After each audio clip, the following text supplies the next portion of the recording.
दोस्तों, पिछले 3 मैचों में रमीज राजा ने बाबर आजम के खिलाफ अपनी जुबान खुलकर इस्तेमाल की, लेकिन इस बार बाबर आजम ने रमीज राजा को उनकी औकात याद दिला दी और रमीज राजा के खिलाफ बाबर आजम का बाज़ाब्ता तौर पर अपना एक बयान सामने आया है। रमीज राजा को वो ललकार रहे हैं और रमीज राजा के खिलाफ उन्होंने कुल्लम कुल्ला बयान दे दिया है कि रमीज राजा को शर्म आनी चाहिए। दोस्तों, रमीज राजा ने भी बाबर आजम से क्या कहा और ये पूरा मामला क्या है कि बाबर आजम को आखिरकार मजबूरन रमीज राजा को जवाब देना पड़ा, उनको मुंह तोड़ जवाब देना पड़ा। दोस्तों, आगे चलकर हम आपको इस वीडियो में डिटेल से बताएंगे, लेकिन वीडियो में आगे बढ़ने से पहले आपसे एक छोटी सी गुजारिश करूंगा।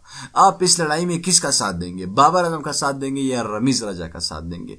नीचे कमेंट बॉक्स में आपने अपनी राय का इजहार जरूर देना है। इस वीडियो को लाइक करना है। अगर आप समझते हैं कि बाबर आजम हक पर है तो लाजमी इस वीडियो को लाइक कीजिएगा, चैनल को लाजमी सब्सक्राइब कीजिएगा। दोस्तों, जब पाकिस्तानी क्रिकेट टीम इंग्लैंड से हार गई तीनों मैचेस, तब रमीज राजा ने बाबर आजम के खिलाफ अपने बयानात जारी कर दिए कि बाबर आजम किसी काम का नहीं है और ना ही बाबर आजम मैच जीत सकते हैं और ना ही बाबर आजम पाकिस्तानी क्रिकेट टीम को एक अच्छा सीरीज और एक अच्छा मुस्तकबिल दे सकते हैं। ताहम बाबर आजम उस वक्त चुप रहे, लेकिन T20 मैच जीतने के बाद, इतना बड़ा मैच जीतने के बाद बाबर आजम ने कहा कि कुछ लोगों को शर्म आनी चाहिए। अपने चंद पैसों के खातिर और TRP और रेटिंग्स के खातिर खिलाड़ियों के खिलाफ बकवास करते हैं और ये इनका एक कमजोरी है कि हम लोग जिस मुसीबत में होता है, जब मुसीबत में होता है तो ये लोग हमें सपोर्ट नहीं करते और जब हमारा अच्छा दिन आता है तो ये लोग हमारे तारीफें करते नहीं थकते। दोस्तों, बाबर आजम के इस बयान के बाद रमीज राजा सख्त गुस्से में आ गए हैं और उन्होंने कहा कि हम तो